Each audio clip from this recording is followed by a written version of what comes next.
Good morning. This is Mark Bruno with the Cannata Report, and we are here on Friday with Fridays with Frank. And before we bring Frank out, please remember to like, comment, share. If you have any questions for us, shoot us a comment, and we'll include your question in our future content planning. So, good morning, Frank. Good morning. What is on the agenda for today, my friend? Well, today we have a very special treat because we have a guest that we are so delighted to have. We're very fortunate that he gave us the time. He's a man of quite a bit of substance in our industry. So allow me to get into his resume before we put him on. He has spent more than 60 years in the printing industry. I thought I was old at 50. Starting right out at high school at the Mergenthaler Linotype Company in Brooklyn, New York, my home.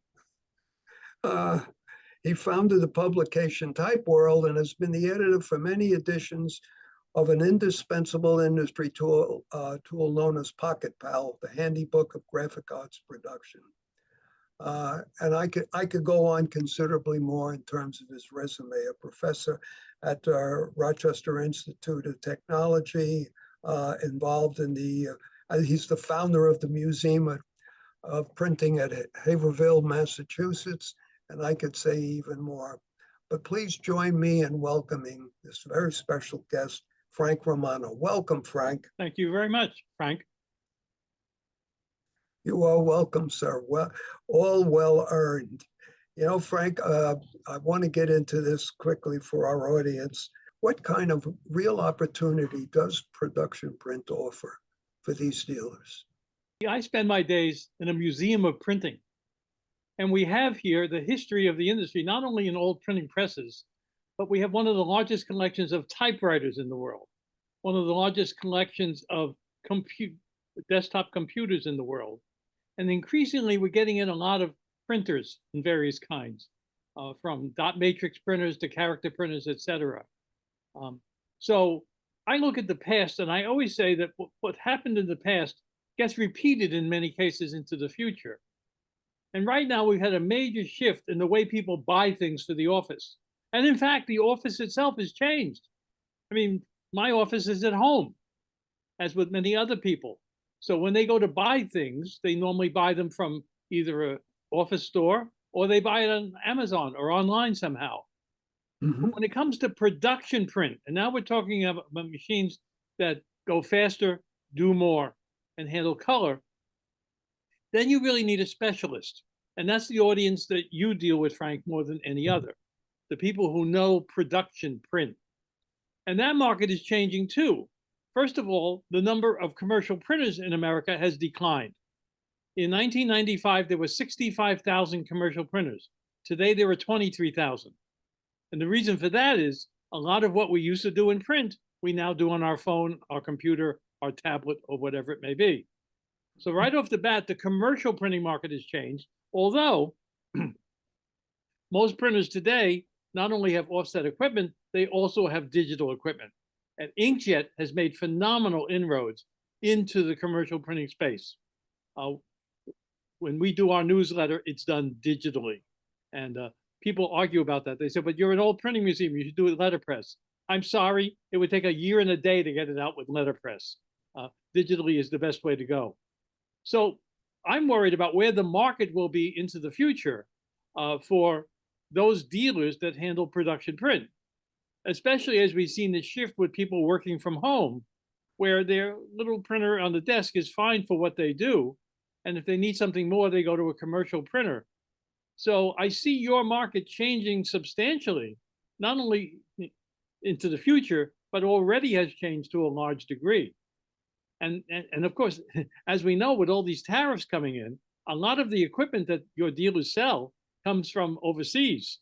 And now that's going to be hit with a tariff that's going to increase the cost, and that's going to have an effect on their sales as well.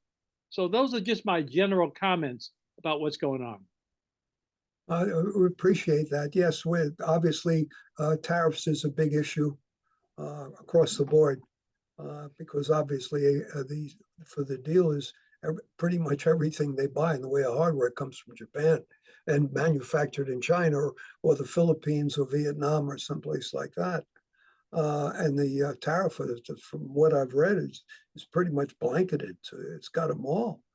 No doubt. Anyway, it's something that I think everyone just is going to have to deal with as it gets more, we get closer involvement. I have to place a lot of faith in the Japanese manufacturers. My experience has always been they've dealt with challenges that have been incredible in the past and always found a way to get things done. They're very much aware of what they have to do. They understand what the issues are, know what the cost is going to be. I think if you look at what's happened with the companies making production digital printing machines, they have increased their capability substantially. They're doing more than they have ever done. However, the market for those kinds of machines is getting smaller. Commercial printers, in-plant organizations, etc. However, I think there's a market out there that's just below that, where really instead of selling Mercedes, you should be selling Volkswagens. They need to create smaller, more capable systems that can sell at a lower price, and therefore they can move them. See, this happened in the photo typesetting market. That's another thing I cover here at the museum, the only collection of photo typesetting machines. When they first came out, they got bigger and bigger, and they were more and more expensive, $80, $90, $100,000. And then CompuGraphic comes along and introduces one at $8,000, and they couldn't make them fast enough. And everybody who bought one of them then bought the next generation of CompuGraphic machines. And then they bought the next generation. So CompuGraphic kept feeding their own market as time went on. So I think that your dealers have to look at companies, and the companies themselves have to look at inwards and say, if we're going to sell, we've got to start low and then build up. They've already got the top level. What they need is the bottom level. I'm so glad to hear you say that, because what I've told a couple of the manufacturers who are just getting into production print, I said, get a inkjet entry-level product for the dealers that want to get into production print. A great example would be Kyocera. Kyocera came out with that C15,000. It's been an absolute home run.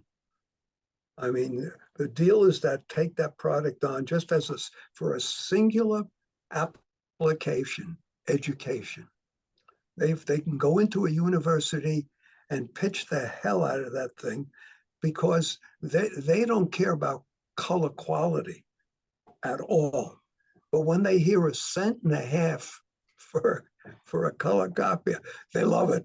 And of course, the price of the device itself is, as you're saying, is lower priced. So I think they're already there and thinking of those are the types of products that they're going to have to get into the mix with.